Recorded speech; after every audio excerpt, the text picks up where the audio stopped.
This week's guest is Geoff Lawton. Geoff is a permaculture consultant, designer and teacher. He holds a certificate in permaculture design given by the founder of the permaculture design science, Bill Mollison.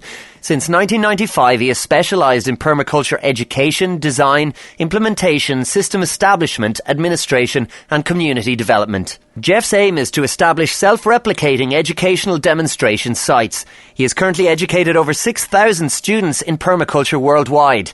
His master plan is to see aid projects being replicated as fast as possible to help alleviate the growing food and water crisis. Geoff, you're very welcome to Alchemy Radio. How are you? I'm good, and it's great to be here. And we're very pleased to have you on the show. But before we delve into the depth of our conversation, I have a question that I ask everybody who comes on the show. And basically, it's how did you get from where you were, and you can start as early as you like, to where you are now, Geoff?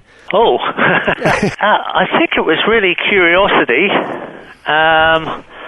and curiosity and passion really gave me a sort of a wealth of energy that I was prepared to direct,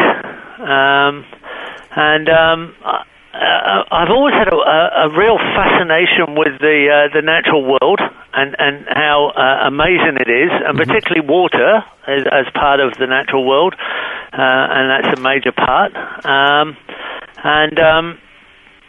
Really, another part of my journey really has been that I've never liked to be prejudiced.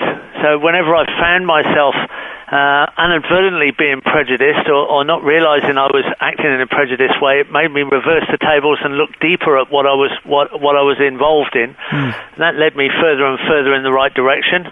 I like very much to pay attention to people that I admire for what they've done, what they've achieved and what they're doing.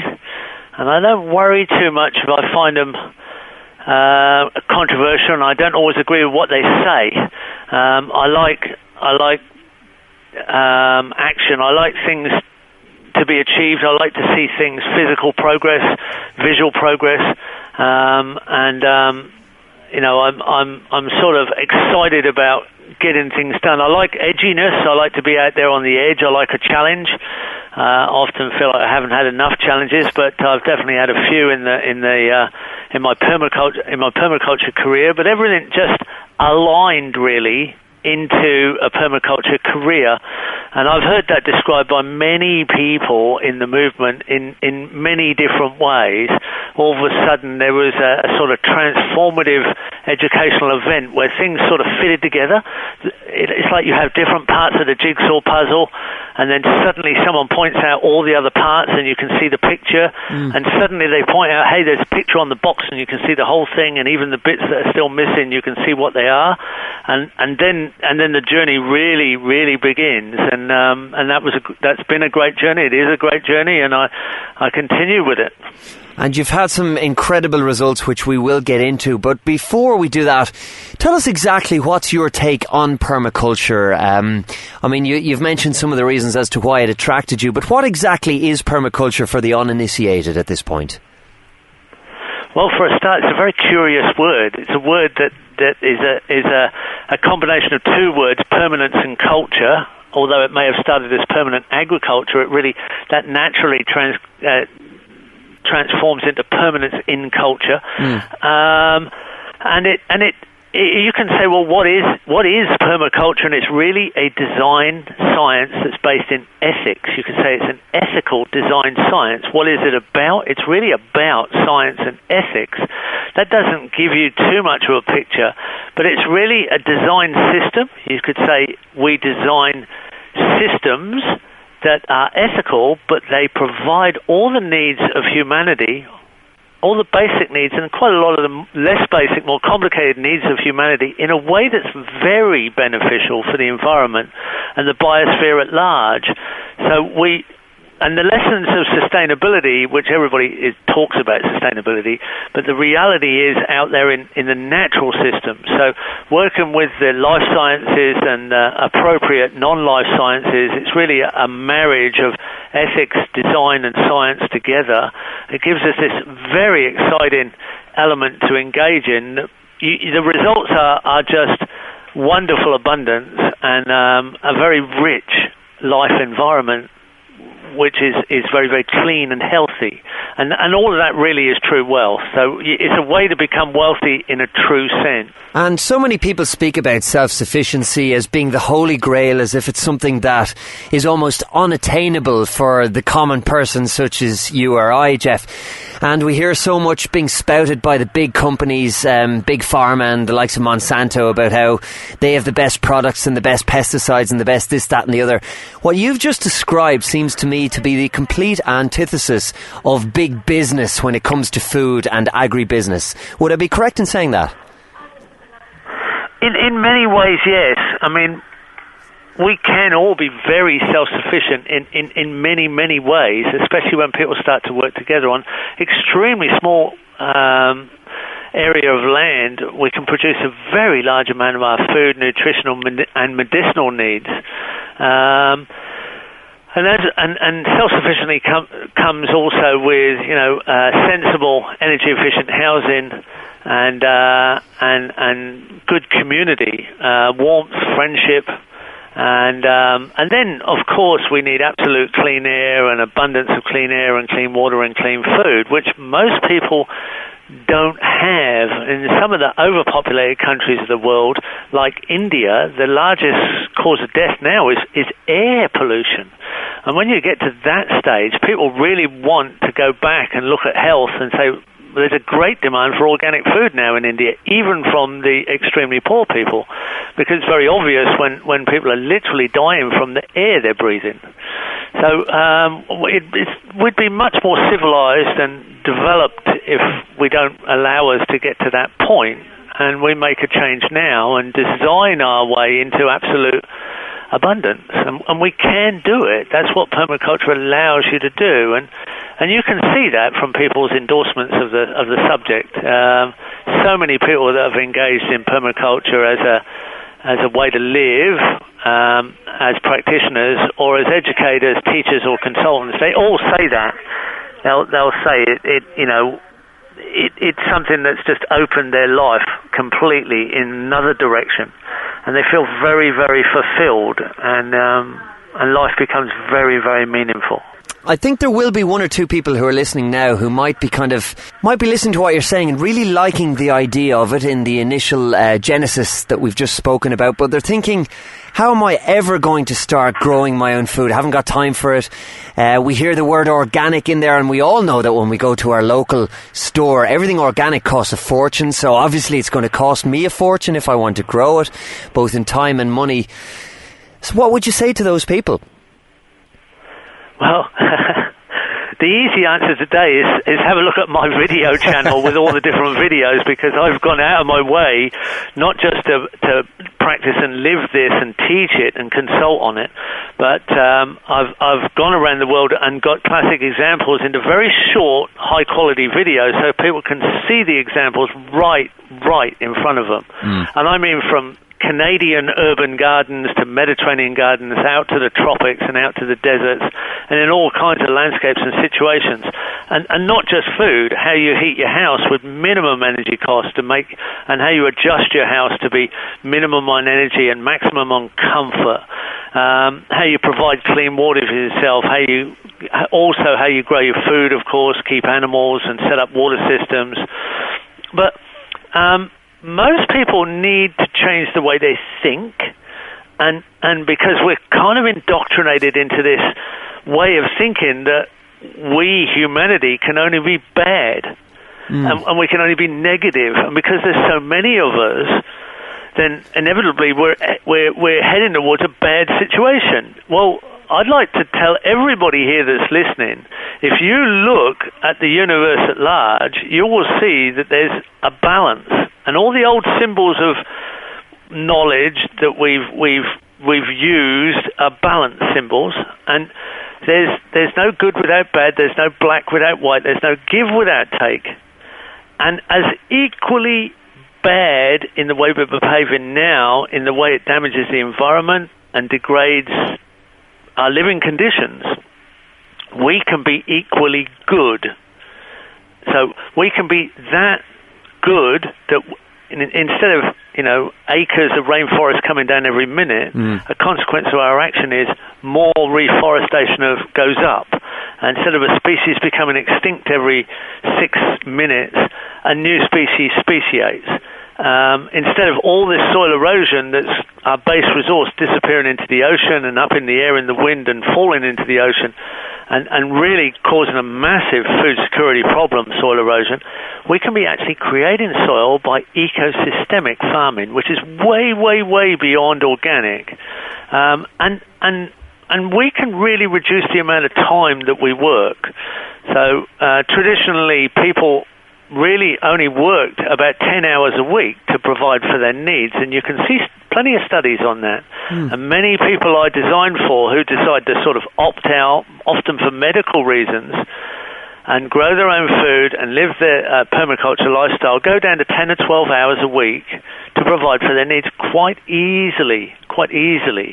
Now, they start that off by going through an educational process, and that educational process nearly always is a permaculture design certificate course. That's the iconic course of permaculture, and it changes the way you think, and then it makes it so much easier to change then the way you act and engage in the process. So anybody feeling hopeless, that's what I would advise you to do. Just move towards educating yourself. Ultimately, the Permaculture Design Certificate course, it's taught all over the world in all languages. And we're going to delve in further depth a little bit later on in the chat about the course and how people can subscribe and sign up for that and what exactly is involved and how engaged it is. But to track back a little bit, Geoff, I suppose, to your personal story and when you began to journey through permaculture for the first time, what were the initial obstacles that you met, both on a personal level and perhaps on a societal level, and how did you overcome some of those obstacles? Well, it seemed overwhelming to start with, and it seemed to be an enormous amount of diverse information because permaculture covers many disciplines. So you need some basic understanding of architecture to design a passive solar house. You need a certain amount of botany. You need to understand a certain amount about soil sciences and water systems and even earthworks and civil engineering. It crosses all those academic disciplines. It breaks those barriers, but the course gives you a basic understanding of the center of each of those disciplines and the undeniable truth at the center of those disciplines. And then you find, because it's very interesting, because it's a connecting system, it's a system that connects disciplines together. And it's more about the connections than the disciplines themselves, because that's what gives it its integrity. Like an ecosystem is made up of many, many living components and some non-living components like energies like wind and sun that interact with ecosystems.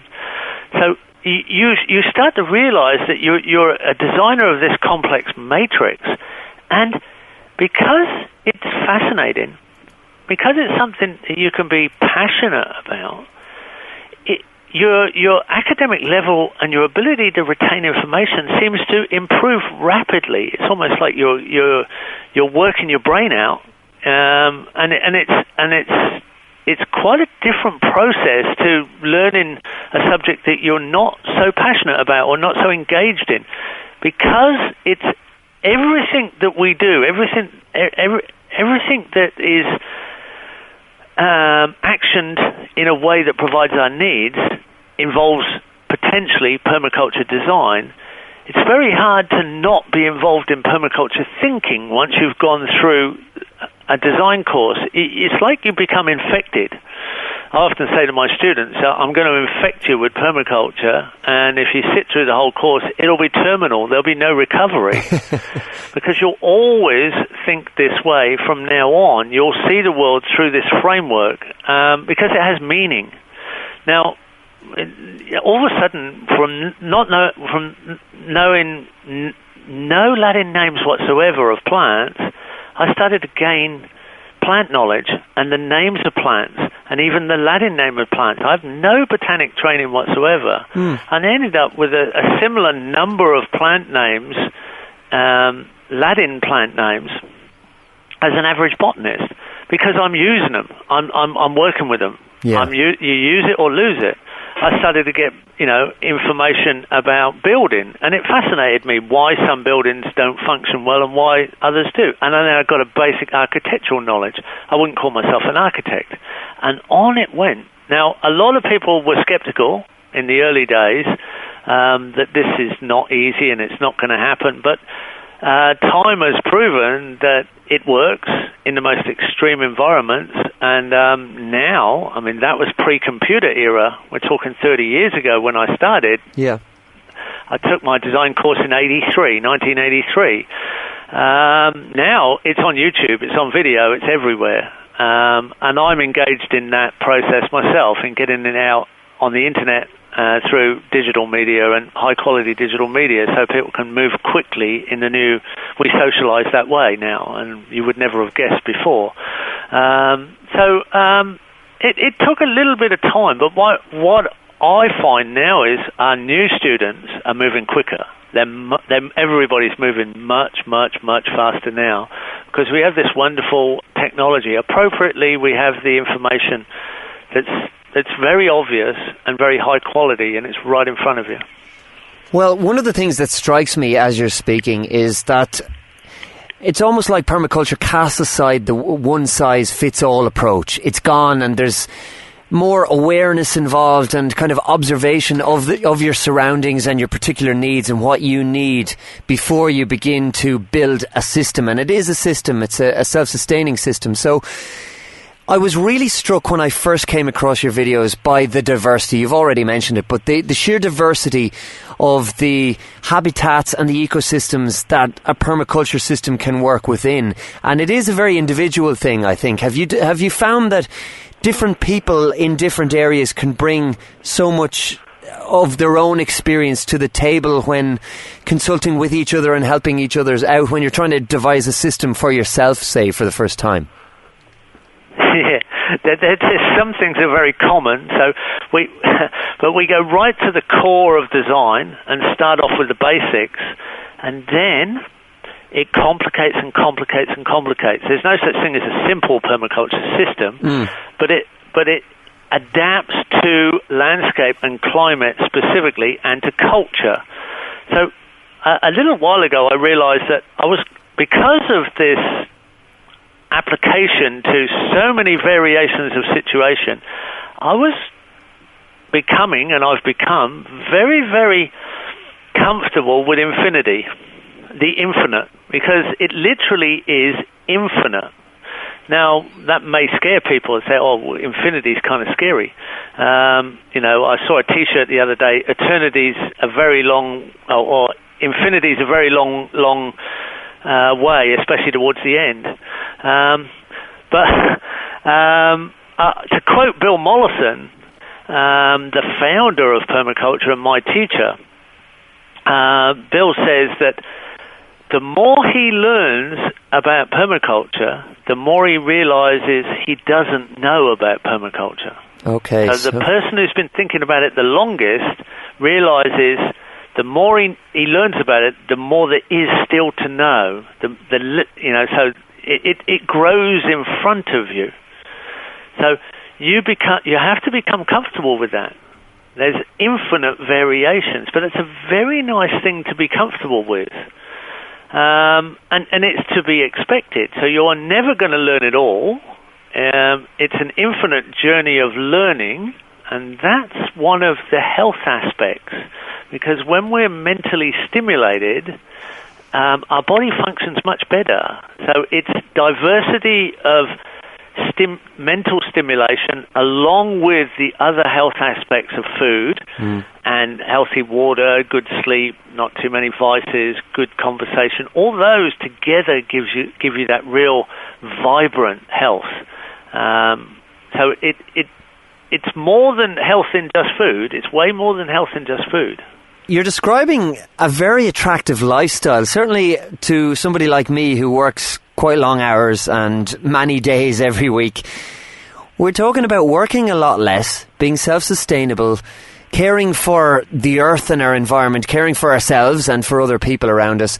And then there's something else that's very attractive to me when it comes to permaculture, and that's, I suppose, the return of surplus, because we can grow food, or we can become self-sustainable to a point, but if there's a surplus, it's not wasted, because waste is a huge issue in modern farming and modern food production and big agribusiness.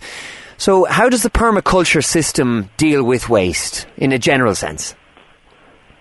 Well, it is a return to earth care and people care. The three ethics of permaculture are to care for the earth, its living and non-living systems, to care for people and provide their needs, and then the return of surplus to the first two ethics. So on a general land-based system, one of the first things that you are returning in surplus is organic matter. So we know that agriculture is very deficient in trees and ecosystemic processes, and ecosystems have a return of organic matter and carbon to the soils, and that builds our fertility. So in a land-based system, if you are not increasing soil fertility and increasing soil quantity, so quantity and quality of soil has to increase to literally be physically sustainable. It's a very simple gauge. But then if you have surplus time and surplus information that can help other people, you kind of have an obligation to share it and help other people. And that's really what we're doing in this conversation. Hopefully there's a lot of people listening to this who are thinking, wow, that sounds good, and that's kind of positive, and it's good to get some real good positive news. Maybe we'll get engaged and see if it helps us move in a good direction, especially when it comes to educating our children, who are getting a lot of bad news at this point in history. They need to realize there's some very, very good news out there, and population's not really a problem if we're all acting in a very beneficial, positive way. Yeah. In fact, we need a lot of people right now to repair the damage we've done in the last 50, 100 years. We actually need most of the population now in a positive mode to turn it round fast, because we seem to be on a bit of a climatic slide, and the climate will definitely level our present mode of development quite quickly if it goes into a very large climatic event.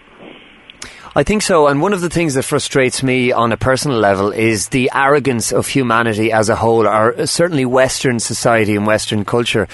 It's this almost, we're almost brought up to think that we are the masters of our own planet, when we're not really at all. I mean, we're just visitors on this planet, and we'll be cast aside if the planet decides that we're no longer in any way useful to it. And I think we're fast getting to that point. So if on a micro level people were able to care for the earth, and they were able to abundantly grow food and sustain in a natural way, such as the permaculture system allows for, what kind of change, and how long would the change take, in your opinion, Geoff, where we would reach kind of a tipping point where the earth would decide, right, well, do you know what, you guys, humans, you're not that bad after all. I think we're going to keep you around a little bit.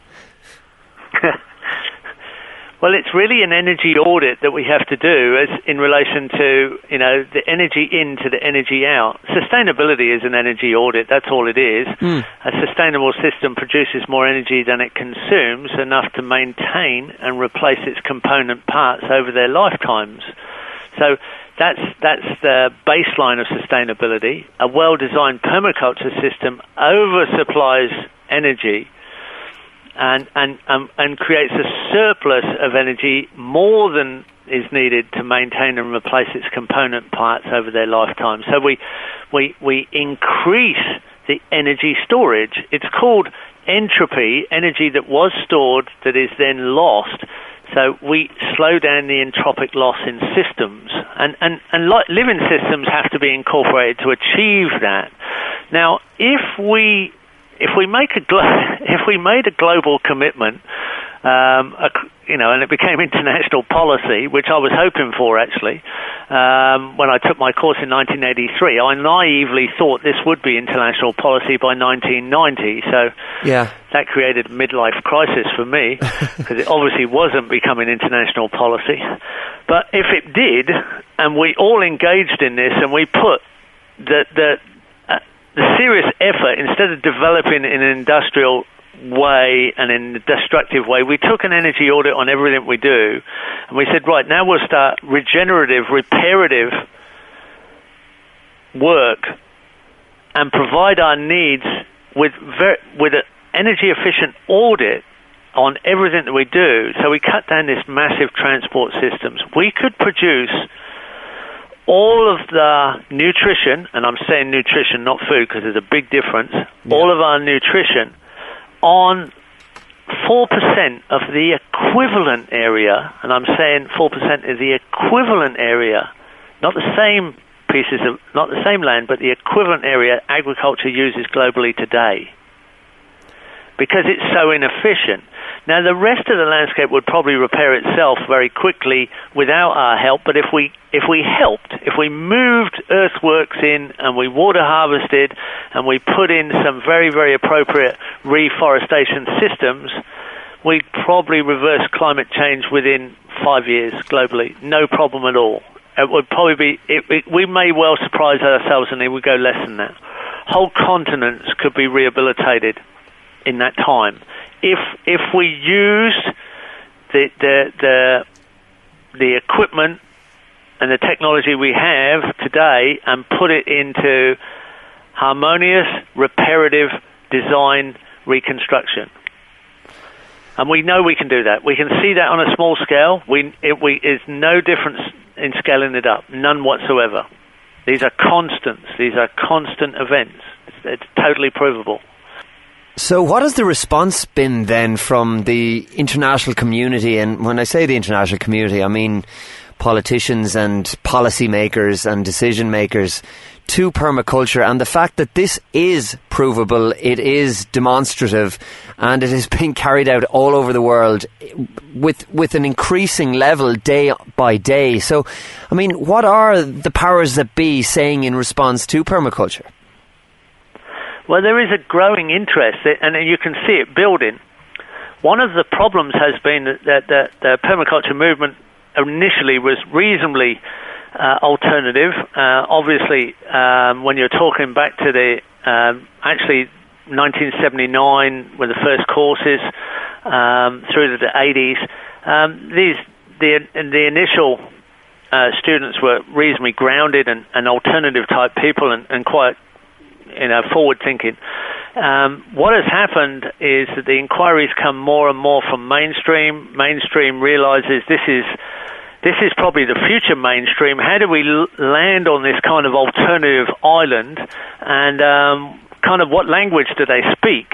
And what has happened is the permaculture movement has started to speak in corporate language. It started to speak in presentation forms that are understood by the larger corporations and larger governments, because they're stuck in a mode of communication where things have to be presented in an extremely professional way. So now you have a real change in that permaculture consultants that have authority and credibility around the world are considered very high-profile professionals, and our advice is sought by governments and some of the largest developments worldwide, and that is only going to increase. We just hope it's going to increase in time. We need to speed up this tipping point rapidly, because the concern, there are many concerns out there, obviously, of catastrophes that could happen, but the obvious one that's very hard to reverse is a very big climatic swing. So if we have major climatic swings and the financial systems of the world collapse, I would say one of the biggest concerns is how are you going to shut down those nuclear power stations without a financial system? They don't shut themselves down, and they're kind of, there's a very large concern there for sure. And there are other elements that need to be considered in regard to energy audits and whether they're extremely negative when they're not maintained. So if we were sensible, we'd be looking at that straight away. But we need to phase things across with good common sense. That's all. And some of those things have to be accepted. So we've moved in a very industrial way, and we call it civilized, and we call it developed. But when you look at the consequences of what we call civilized and developed, it doesn't look like it is civilized or developed. And we need to evolve, and I think it is an evolution of humanity, and it is our obligation to speed up the process of evolution so that we become these designers. We design our way into an abundant Earth that's full of, extremely glorious, really, life system, which is extremely clean and it recovers itself and is more or less indefinitely sustainable. Yeah, and you mentioned the word design there, Geoff, and design is key to what permaculture is all about. But it's more than just kind of throwing a load of, green options together and hoping that you'll get a nice bunch of carrots there that you can display for your friends and show what a good gardener you are. It's not about that. I mean, the word system is used constantly, and there's a synergistic, systematic approach to design when it comes to permaculture. It's about connecting things together in a particular way that will suit your particular climate or ecosystem. So how important or how different is the design process with permaculture to, say, the normal plot of land that people might be used to seeing, or an allotment type situation out the back of a garden? Because, there are some startling differences, and that's what makes for a far more abundant yield, I suppose. Yeah, it's a yield that has very low energy inputs for the productive output. Well, we start off by introducing the concept that it has to be designed. It has to be a system that is designed. Then we go into what are the concepts and themes that we are designing. Then we have design methods of analysis, methods of planning, methods of listing and energy flow systems. So there are literally methods that we apply. Then we take into consideration the patterns that need to be understood. There are patterns out there in the natural world, and there are patterns out there in the universe which recur because they are patterns that are energy harvesting patterns. There are reasons there are only a few different pattern forms, but an infinite set of variations. So to make a system that is harmonious with the natural world, it needs to harmonize with the patterning. So there is the big difference with permaculture is the design systems are patterned, and those patterns are very, very relevant. They're not some esoteric thing. You can rationalize, you can legitimize every element and every pattern that you design into the system. It's truly a science. We then go on to help people understand the facts about the climate, the factors about climate, the difference between the major climates, the temperate climates, the tropical climates, the desert climates, and the variations of the subclimates between. From there, we go on to trees and understanding the energy transactions of trees, because the climate allows us to understand the trees and the energies that the trees transact from the sunlight right through to the soils and the creation of organic matter. The trees are the energy transactors. They literally are a transaction system, and ecosystems major in trees. From there, we can understand the water cycles. So once you've got climate, you've got trees, you've got the water cycle, then that life is based in water. Right? And water and carbon are the main elements of life, and water cycles are very crucial to understand. So the trees, the climate to the trees to the water cycle, then we can understand soils. So it's a progression of understanding. Then we can understand how to move soils around in an appropriate way for water harvesting, for roads, for house sites, and all these different things, because humanity has been a terraformer forever. We move the soil around to our benefit, and we can do that also to benefit the environment. And then we go into specifics to climate and aquaculture, and eventually we talk about invisible systems and how we work as a community, how trade and barter and money systems work, how we set up for-profits and not-for-profits, how we set up local economies and living, how we make a living, what a true living is, and how we work together and cooperate to get a better result. So that's sort of, I've just given you there a brief of the chapters of the Designer's Manual and the subjects that we cover in a design certificate course. I've taught it enough times that I can sort of list them out quite quickly. Yeah, well, you mentioned the word living there. The language is often quite telling, I think, when examining any kind of topic or subject. And so many of us, we talk about earning a living, yet we go and we sit at an office desk for, I don't know, maybe 8 hours every day, 5 or 6 days a week, when we might not necessarily want to do that, all in the name of earning a living. Now, to me, that's not a living, that's merely existing and providing a living for other people, really. Whereas permaculture is about actually living and doing what you want to do then with your time, because you're not necessarily chained to a desk, always in the quest of the almighty dollar or whatever it is. And I think that's the most appealing freedom for me when looking at permaculture for the first time and when looking to how it might suit my needs.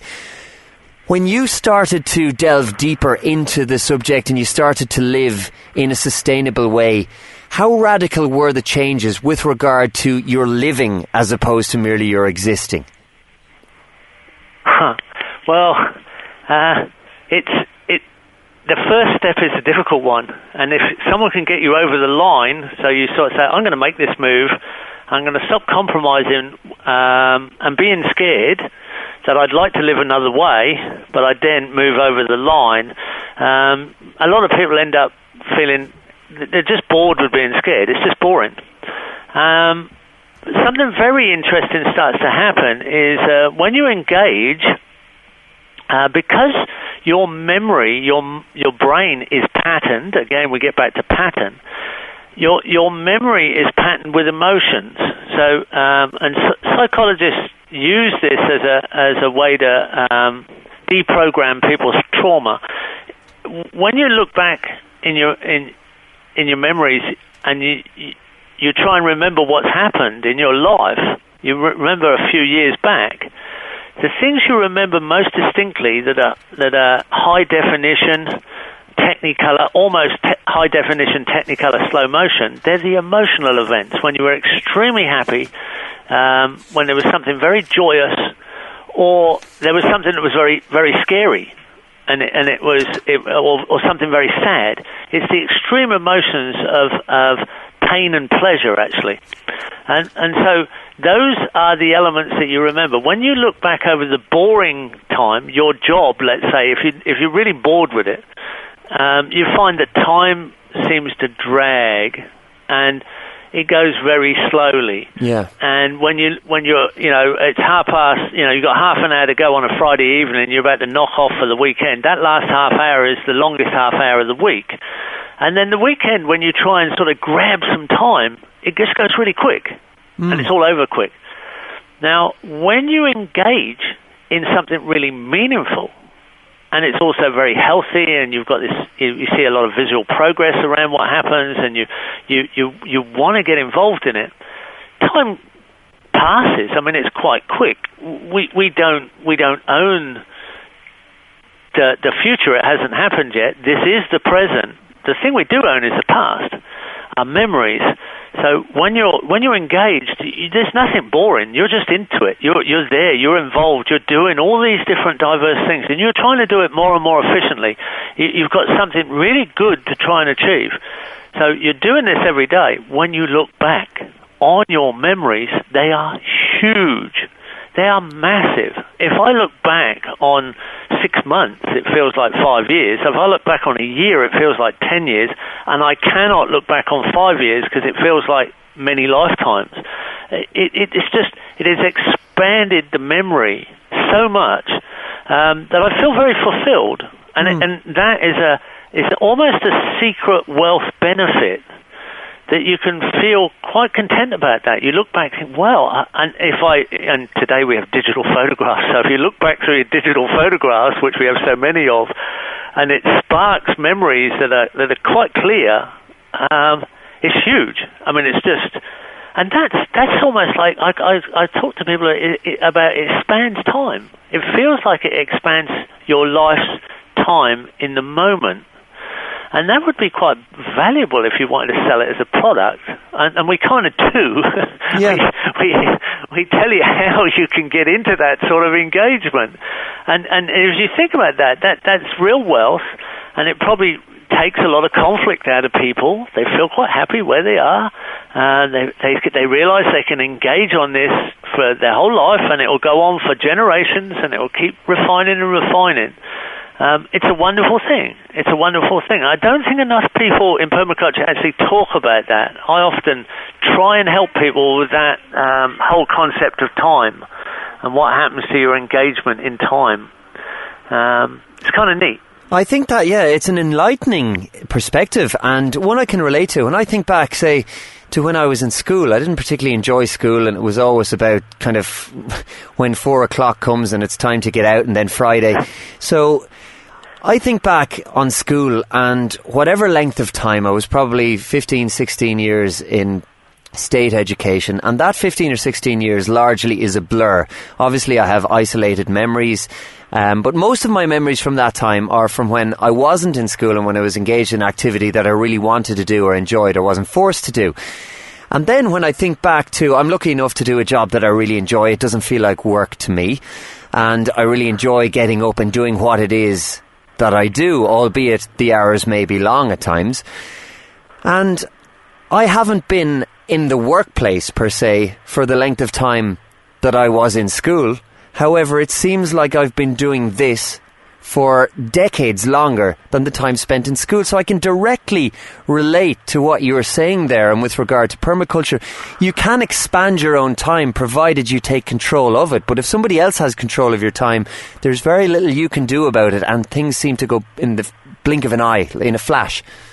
So it's it's just about perspective, I think, and I think that's one of the most attractive, or that one of the most important things. We often hear these biblical stories of Methuselah, who lived for, 900 years or something that seems outrageous to us now, and people are always looking for the elixir of life. Well, in a sense, you have found it with permaculture, Geoff, because the elixir of life, if that's just the way that you can perceive time and you can stretch it, well then you can live for a perception of 900 years, because that's all time is anyway.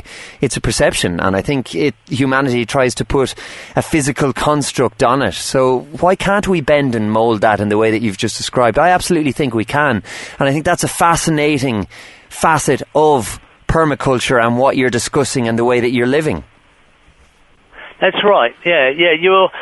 I've never heard it. That's a good analogy, actually. It's a good story back into the biblical stories there, and that is exactly what it feels like, 900 years of memories.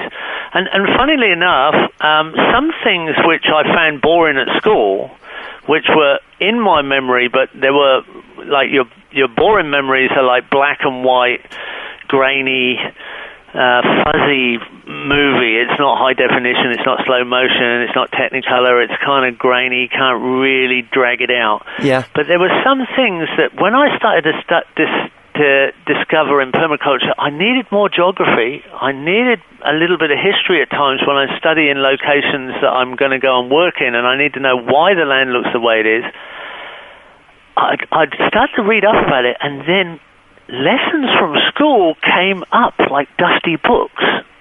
Wow. And I had to sort of dust them off and rediscover that I did have that memory there, and now it's useful. Okay. At school it was boring, and I'd sort of covered it over a bit, but when I sort of did a bit of restudy, it came back up again. And I said, I already had that. And see, a lot of our life experiences are valuable once we can put them into a meaningful context. Yeah. So I hear people say that in courses, say, I've experienced that, or I have some knowledge of that, but I didn't realize it was going to be useful to me in this course. Now I can see that it's got value, and it's almost like they're bringing them back up to and re-editing the memory, like color enhance the memory and re-edit it like we do with computers today on photographs, and then it comes up onto your desktop. So you've got it now. It's up in the front of your memory instead of the back, because now it's got reference, now it's got relative, now we're using it, and that's very interesting. Often when people take permaculture courses, they only go a couple of days and they come in and they say, we've started to dream permaculture dreams, and it's often because their memories that are now becoming relevant to them are reshuffling in their memory file. Like a computer, you're reshuffling the files and the documents back to the surface because they now have relevance. So it definitely gets the neural pathway fired up. And I think that's all good. That's all good for humanity to be directing its efforts in this meaningful way. And the more and more people realize this, the more we get going, the more we share, the more we get done, the more we get out of trouble.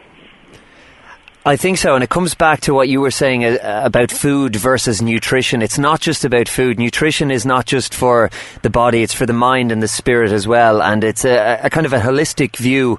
Could I just say there's a very interesting thing. If you look at our urban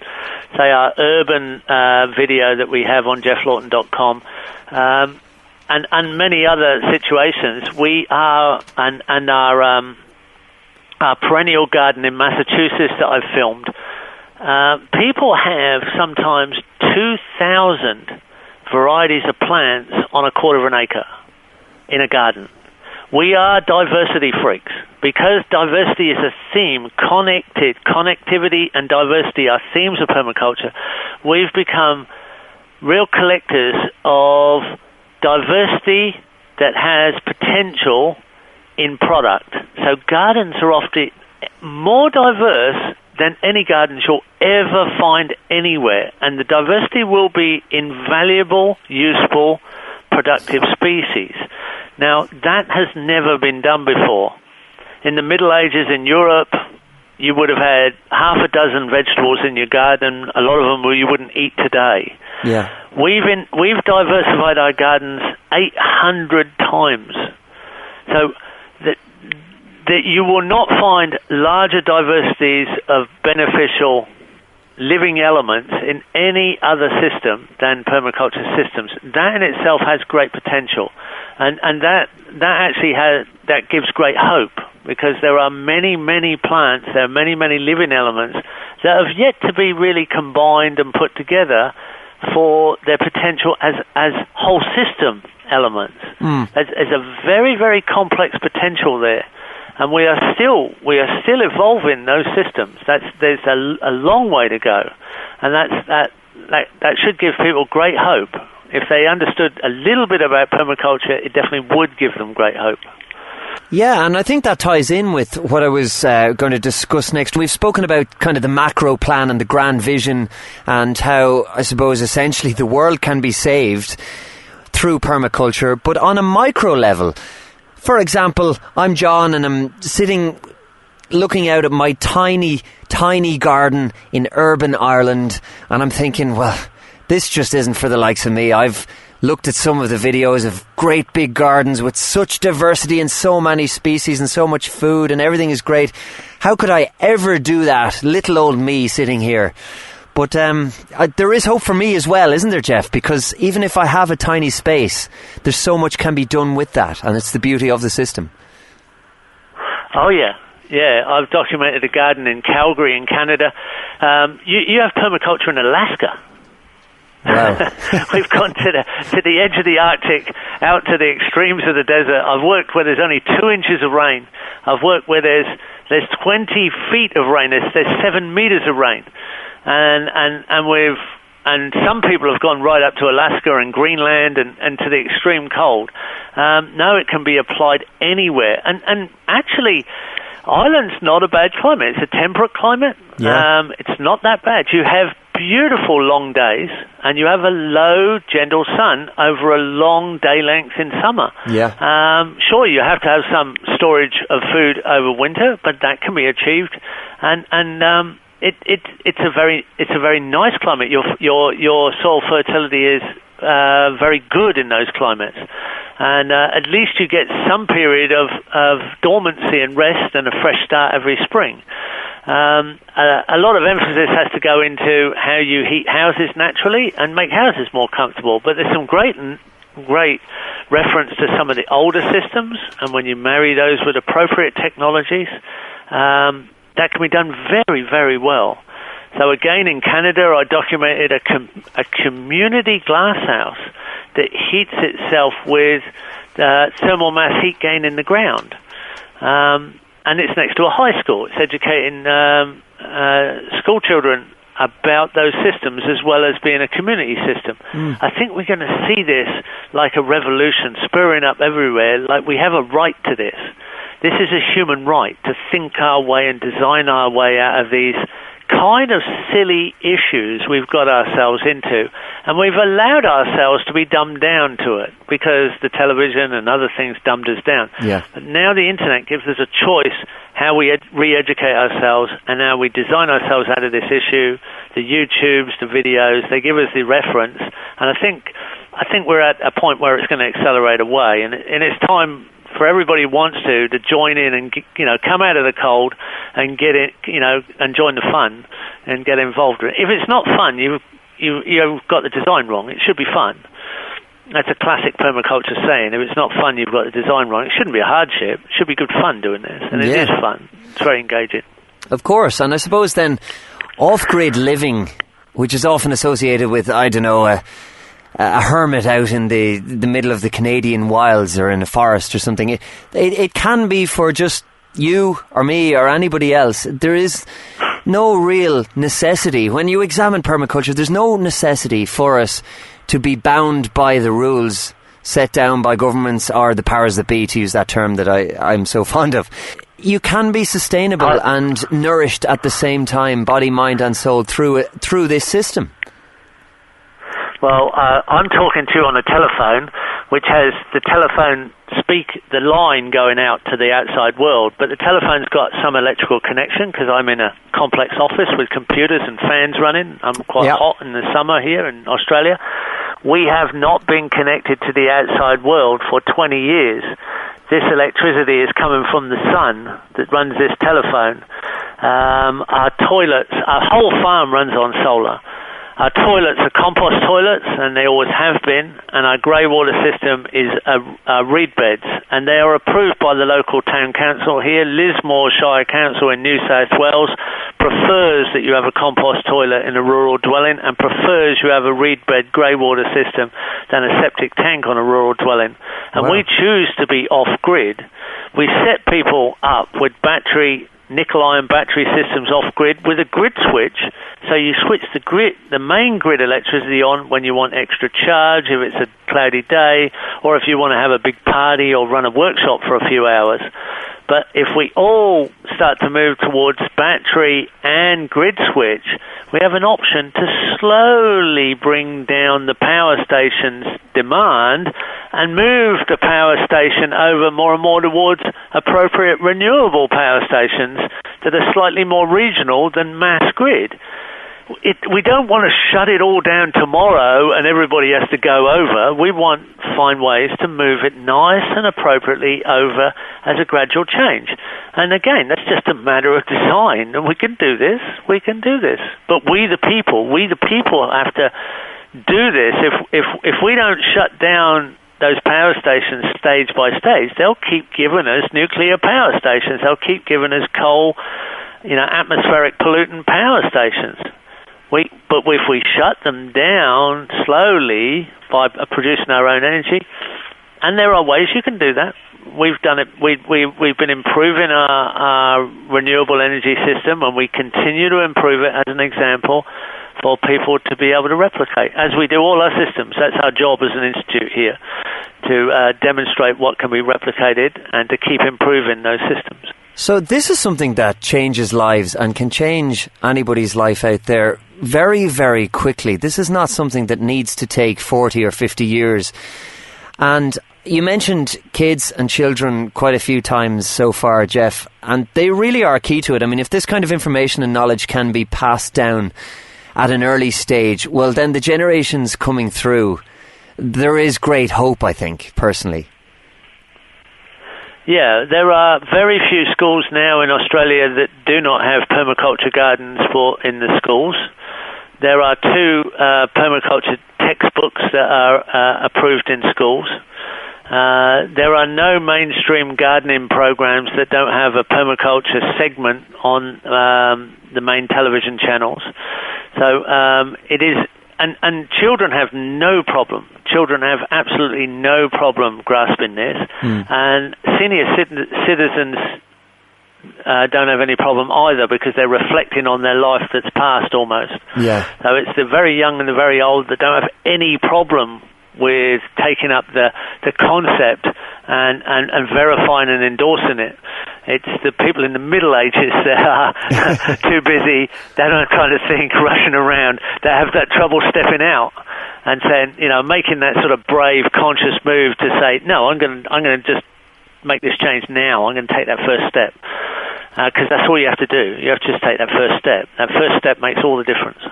And the first step for a lot of people is the Permaculture Design course. So tell us a bit more about that and the Permaculture Research Institute as well, and how people can get involved and what it entails. Well, there are permaculture institutes all around the world, and there's permaculture movement everywhere in just about every country. And so you will be able to find people online in your country, wherever you are.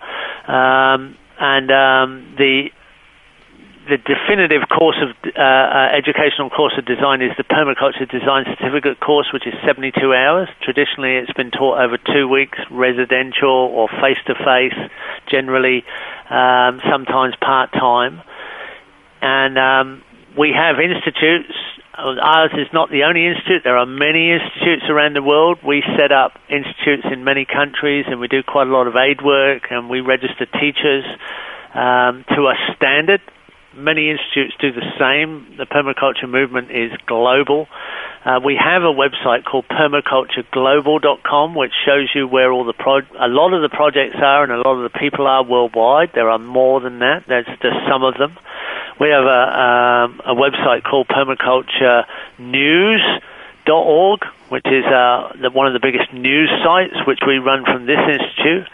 But over the last 18 months, we've started to teach a specific online course, a Permaculture Design Certificate online. Yep.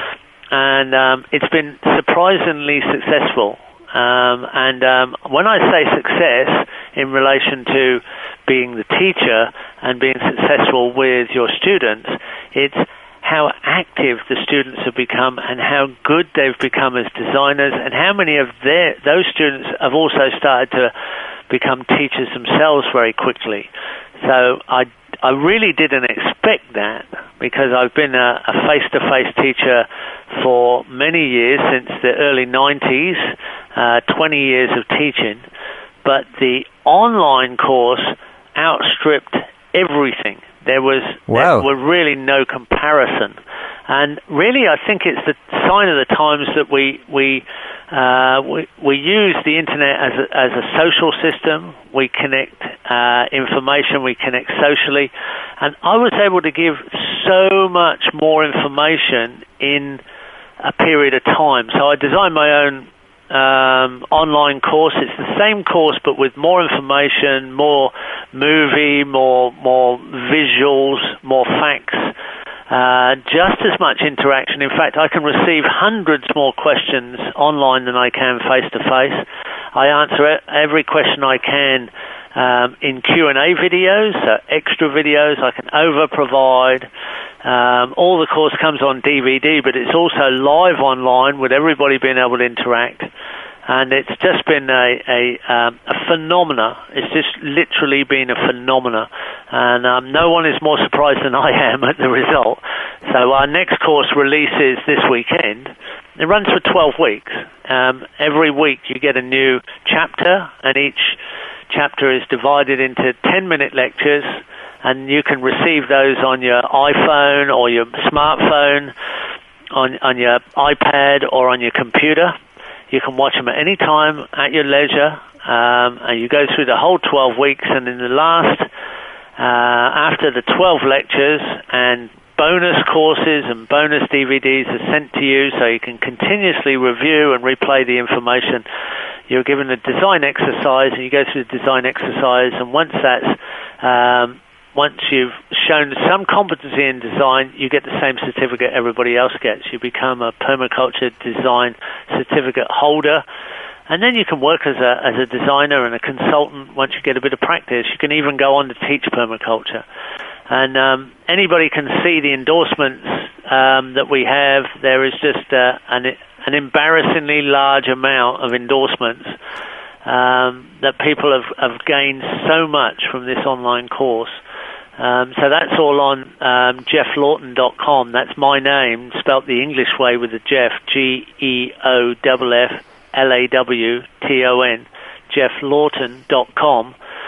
You'll see, you put your email address in and you get to see the videos, but you also see the announcement of the course coming up at the end of this week. And one of the very interesting things I noticed about the course is that it has been taken from people from such a wide age span. I mean, I could be wrong, but I think I saw 13 to 90 or something like that in terms of the students that we've had in the past. So it's really for everybody. Yeah, we had an 11-year-old take the course and pass the design exercise. We had a 92-year-old take the course, and we had a 94-year-old sign up, but had a bit of a health challenge and wants to sign up on the next one. Fantastic. I hope they're in this one. I was like, well, you really want to get engaged at any time, and that's just wonderful. A large amount of the audience is American, but then it's right across the English-speaking world, and then right across the world in general. So you're interacting with people worldwide, and they're sharing their stories, they're sharing their advice. They set up groups within the forum inside the course, as people helping each other inside the course. We have support systems in the course itself, but we allow people to group in countries and regions in their forums. People set up internet and software advice systems, so people teach each other during the course of how they can use different softwares for design and mapping and all different sharing of information. So you sort of quickly join a community of people, a learning community. And they stay together, and after 1 year you still have access to the course, so we allow access to the course for 1 year after it finishes. So from when it starts to a year later, you've still got access, and most of our alumni form into Facebook groups that interact together, sharing information, sharing new things that they discover and new design methods. It's been fantastic speaking to you on Alchemy Radio. Have you any kind of last thoughts or last recommendations for people who may or may not be interested at this point, but I think at some point everybody is going to be interested, because we're in changing times, and the world is, I think, going to become more and more challenging for those who are intent on continuing to exist in the paradigm that has been carefully crafted for us. But for those who will eventually want to break out, maybe they want to do it now, maybe they want to do it next year or in 10 years' time, but I think a lot of people will want to break out from that paradigm, and I think permaculture is going to be key to it, because it is such a viable alternative to the nonsense that's there at the moment and big business and that kind of thing. So have you any kind of last message or recommendation for all those people out there, which is pretty much everybody?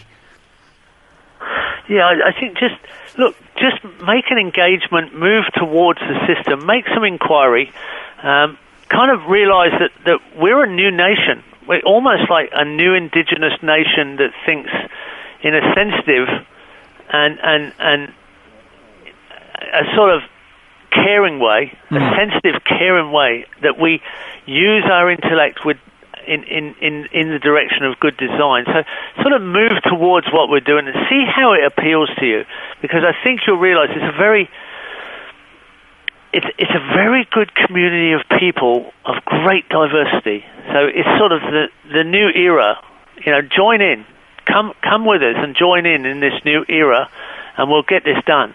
And that's what we have to do. So come on board. You're welcome. Everybody's welcome. I have the power, you have the power, we have the power. Geoff Lawton, it's been great talking to you for the last hour. Thank you for joining me on Alchemy Radio, and I very much look forward to speaking again. Thank you very much. It's been a great pleasure to be here. Alchemy Radio.